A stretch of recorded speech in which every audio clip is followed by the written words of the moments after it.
Casey Gray here from The Conscious Builder, and you are watching another episode of The Conscious Builder Show. What you're about to watch is a presentation that I did for the SmartNet Sustainability Showcase, which is an event that's typically done in person and live at Lansdowne Park here in Ottawa. But for obvious reasons, we are not doing live events this year. So this was the virtual showcase. And during this showcase, we had a booth, and I also got to go on the virtual stage and give a presentation where I focused on things that you can do to improve the performance of your home. So in renovations, so performance, comfort, health, those types of things.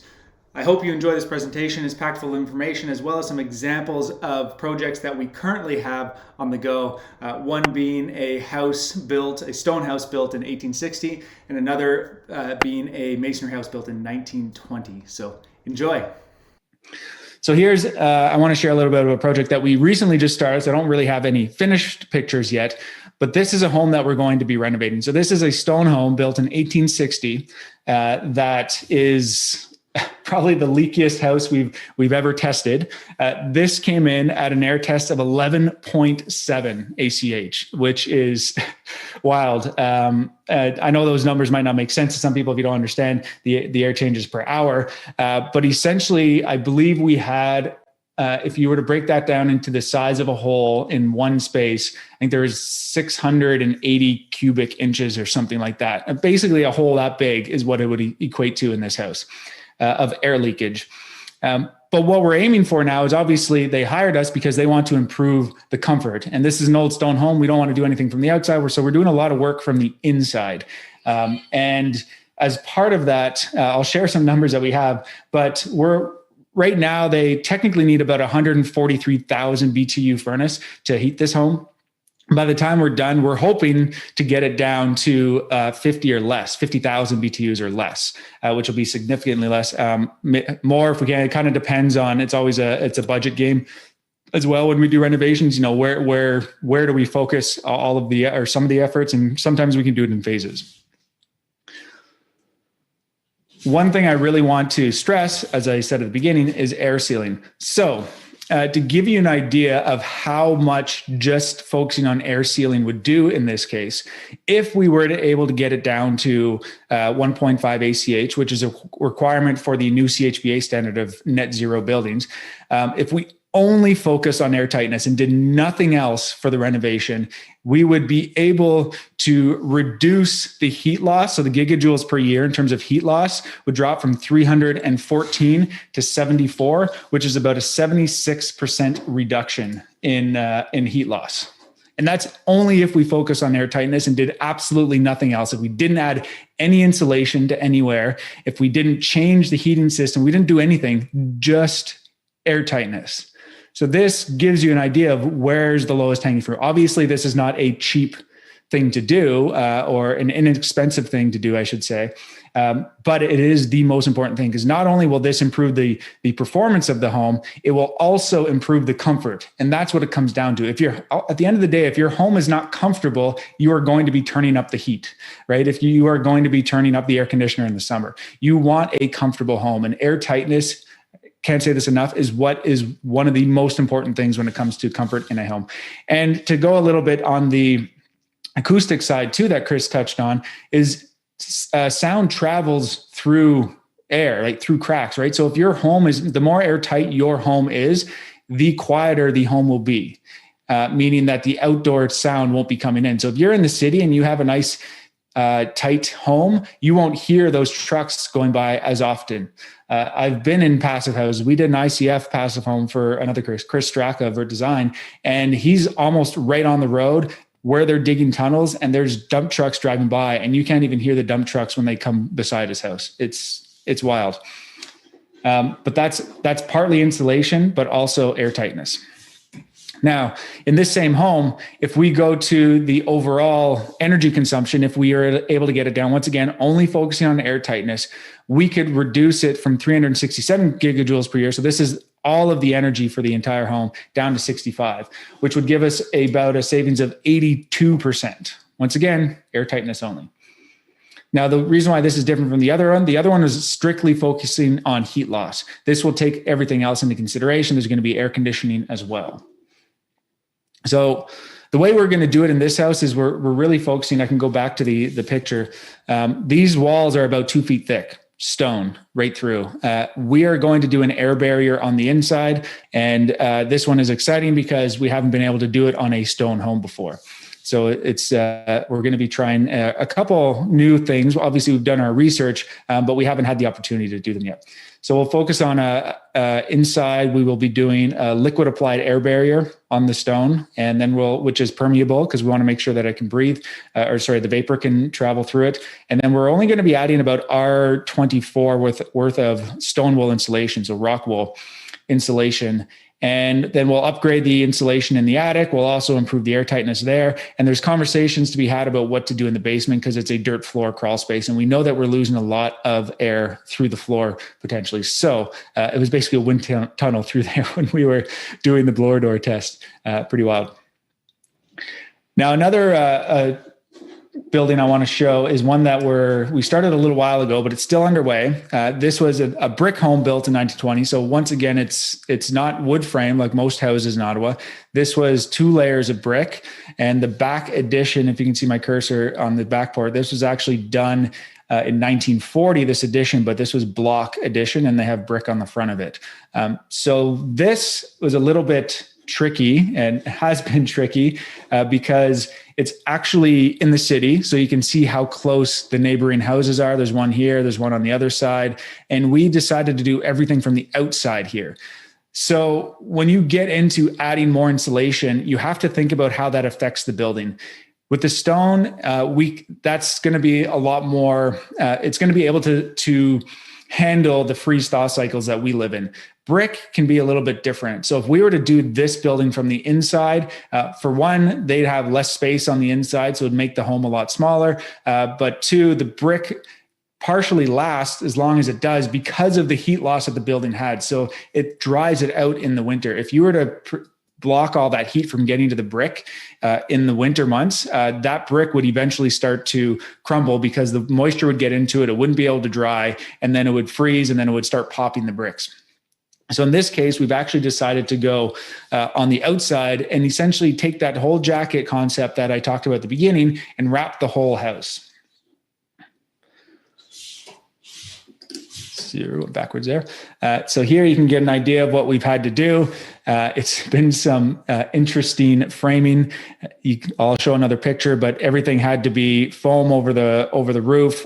We decided to spray foam the walls. Foam is obviously not the greatest for the environment, but for this product, it was partly, this project was partly on cost, but partly on the strength that we wanted, because a lot of the brick was falling apart. By spray foaming everything together, it was actually going to hold everything together, and the homeowner felt a lot better about that. And this is a shot from above. You can see how we had to frame and actually level the roof because the roof had a big dip in it. So you can't tell from this angle, but if you were to stand at one end and look down the other, there was probably about a 4-inch dip as the roof was pretty much waving at us. And the guys did an amazing job, got all the insulation on there. I believe, if I remember correctly, we have about 6 inches of XPS up there, and then it's all taped and sealed. So this is going to be our air barrier as well. So we've taken the air barrier and we've put it on the outside with the weather barrier. This gives you an idea of how we've had to frame it. So this is the front window, which was removed, and then everything had to be strapped out and nice and plumb as best as we could in this case. And the spray foam was going in between that.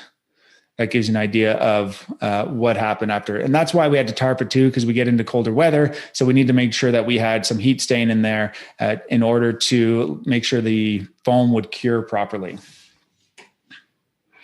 And this is basically where we're at this point. We're actually a little bit further. This is the back of the house. You can see the steel roof is on now, and that blue tarp you see at the bottom of the image is actually that old addition that that I was talking about that was put in the 1940s. We just started to renovate this portion, and these big beams are now put in place that you see. That was all put in on Friday. So it's moving along nicely. And the trickier thing with this one is that, well, they're a little bit different. So this one, because we're tackling it from the outside, the homeowner's been doing a lot of the work inside himself. They've been living in the house the whole time.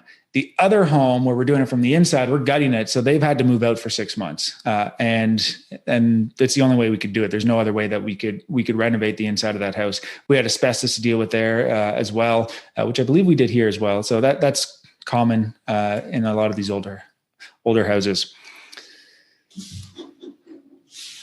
Now, the other thing that makes a house airtight is the windows and doors. And just pulling up my other notes here. You don't have to go out and get passive certified windows and doors necessarily. Like that is often a requirement for getting a certified passive. Not necessarily, you take a hit on the modeling, but you do need to understand what makes a good window, because windows will range widely in prices. We got quotes for our passive home. I think they range from $70,000 to $140,000. And at the time, and we probably could have went higher, but that gives you an idea of how much the windows and doors can be. A lot of the European certified passive house with tilt and turns, they can get extremely pricey. That's exactly what you're looking at here. This is a expensive European style window, but you can see the seals that it has and how much attention to detail there is. Now, aluminum clad wood windows are probably some of the most expensive windows that you're going to be able to buy, but you can get a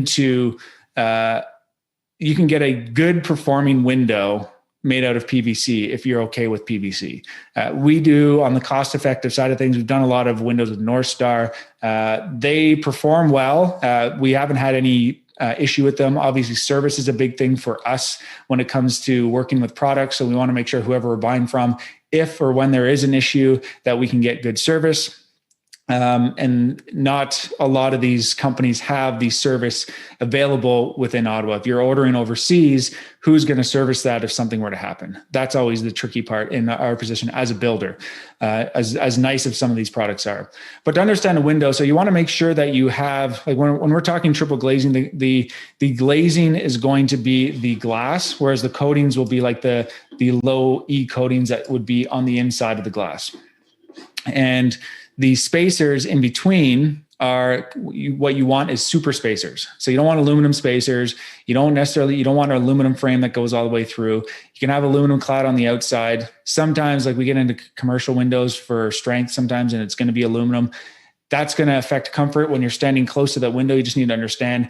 So a big thing for comfort is you want to feel warm, right? You want to feel comfortable. And if you've ever stood by an old window, even if it's just double glazed PVC, this actually probably on a day like today, you could stand by that window. It would feel like there was a breeze there, but you wouldn't actually have a breeze. It's just the convection current. It's because the glass is getting so cold and it's hitting the warm air, and then it's creating this convection current, and it feels like your window is leaking. If you change that to a triple glazed window, a decent triple glazed window, that would be eliminated for the most part. Maybe not completely eliminated, but it'll be a lot better than the double glaze. And I can actually speak where we are right now. We had changed it from a double glaze to triple glaze. We didn't go passive house or anything like that, but there was a couch right by the window. In the winter, you'd have to close the blinds. Once the window was changed, it was fine. You wouldn't feel that on the back. I don't have much hair. As you can tell, I could feel it on the back of my head. Now we're totally fine.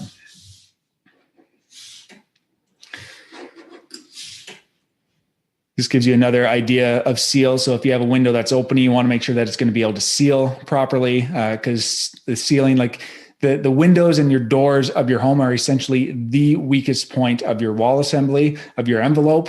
So you want to make sure that they're sealed properly. And you can see in this picture, they've obviously put a lot of attention to detail into their seals. Now, one more thing, last thing I really want to discuss is, okay, what happens? Now you've made my house airtight. Now what? Now my house can't breathe. How do I get fresh air into that building? This is the ERV and HRV or HRV that Chris had mentioned before as well. Now, a lot of companies, HVAC companies, people will say that, well, you can't use ERVs, you can't use ERVs in our climate. That is not true. You can use ERVs in our climate, and they're actually better. And most people think they stand for energy recovery ventilator. It actually stands for enthalpy recovery ventilator. Enthalpy is the transfer of moisture. And that is what we actually want, because we have cold dry winters and we have hot, humid summers. So we don't want that moisture to be coming into our houses when we don't want it. So this picture is from our passive house. Air Pahoda doesn't make this. I don't even think Air Pahoda is in business anymore. But this is an idea of an ERV. What you'll see on the left there is we just had to have a pre-duct heater, which a lot of the models don't need anymore. So there's all the North American companies are now making ERVs. And that would be what we would recommend, because you can transfer, you can't control humidity with it, but you won't necessarily be getting rid of the humidity that you want or taking on humidity that you don't want. Whereas an HRV will do that because you can't transfer any humidity through the core. This is essentially the lungs of your home, right? This is how you want to control the air coming and going from your home. You don't want it to be leaking through your walls. You don't want to, have to open a window, because if you open a window, that's only ventilating maybe that one room. It's not getting everywhere. A properly installed fresh air system will be ventilating your entire home, and it runs 24/7. And to give you an idea of how much heat loss you could have in a home, a lot of people love these big range hoods, right? Or even a bathroom fan. When you have a properly installed ERV system, that's a completely dedicated system, you can get rid of all of your exhaust. You don't need bathroom fans. You don't need a kitchen range hood unless you have a gas stove, because then you need it for code. But we get into other issues if your house is too airtight with fuel burning appliances. We won't get into that right now. But this calculation gives you an idea. If you put in one of those big fancy 1,000 CFM range hoods and you decided to run that range hood, just think of where the air is coming from. If it's minus 25 degrees outside and you start running this range hood, it's sucking the air in from somewhere. It's sucking in through all the holes in your house. So if it's minus 25, that air that's coming into your house is minus 25. It's not getting preconditioned by anything like it would in an ERV system. It's just minus 25 coming into your 22-degree home. In this case, if you were to run it, it shows you will be losing almost 89,000 BTUs in an hour. That's heat that you have to make up for when you're running that fan. So obviously, maybe you don't have 1,000 CFM fan, but even if you cut that in half, you're still losing a lot of BTUs. These homes, like the house, the certified pass one that we built, we only needed 18,000 BTUs to heat the entire home. The houses that we're renovating, the brick home will only need 20,000 when we're done. So this gives you an idea of how much heat loss you're losing. Once again, it's all about air tightness. So in summary, air tightness is the most important part of a comfortable home, in my opinion. But you need to understand the difference between an air bear and a vapor bear. And if you're working with a contractor, make sure that they understand the difference between those different barriers. Make sure your home can sweat, so to speak, but this is the permeability, right? You don't want to trap, when you get into thicker walls, you want to make sure that you can get rid of moisture that will inevitably end up inside of that wall. And then you want to make sure that your home can breathe through a set of lungs, which is an ERV, but not through the skin, which is the envelope, which is what we talked about. Hope you enjoyed the episode. If you haven't, hit the like, subscribe, check out our podcast as well. If you're not able to watch something, we put a lot of the same content or similar content onto the podcast, as well as all the interviews that we do. If you haven't realized it, we have a first official series coming up called the 3-Day Cottage. We will be releasing that later this year. Lots of exciting things happening here at The Conscious Builder. So stay tuned and be sure to subscribe and get all the updates.